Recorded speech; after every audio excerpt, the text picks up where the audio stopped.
Smart టీవీకి స్వాగతం. సామాన్య పౌర హక్కులకు సామాన్యుడి ఆయుధం.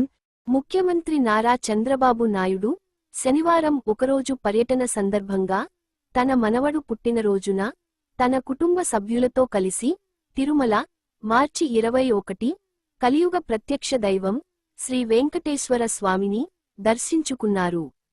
తన మనవడు దేవాంశ్ జన్మదినాన్ని పురస్కరించుకుని తిరుమల విచ్చేసిన సీఎం కుటుంబం భక్తిశ్రద్ధలతో శ్రీవారిని కొలుచుకున్నారు. ముఖ్యమంత్రి వెంట ఆయన సతీమణి భువనేశ్వరి, తనయుడు మంత్రి నారా లోకేష్, మనవడు దేవాంశ్ ఉన్నారు. దర్శనం అనంతరం టీటీడీ వేద పండితులు సీఎం కుటుంబానికి వేదాశీర్వచనమిచ్చారు. టీటీడీ ఈవో ముద్దాడ రవిచంద్ర శ్రీవారి ప్రసాదాన్ని అందజేశారు. దేవాంశ్ పుట్టినరోజు సీఎం కుటుంబం ఒక రోజు అన్నదానానికి అయ్యే ఖర్చు రూ.44 లక్షలను అన్నదాన ట్రస్టుకు విరాళంగా అందజేశారు.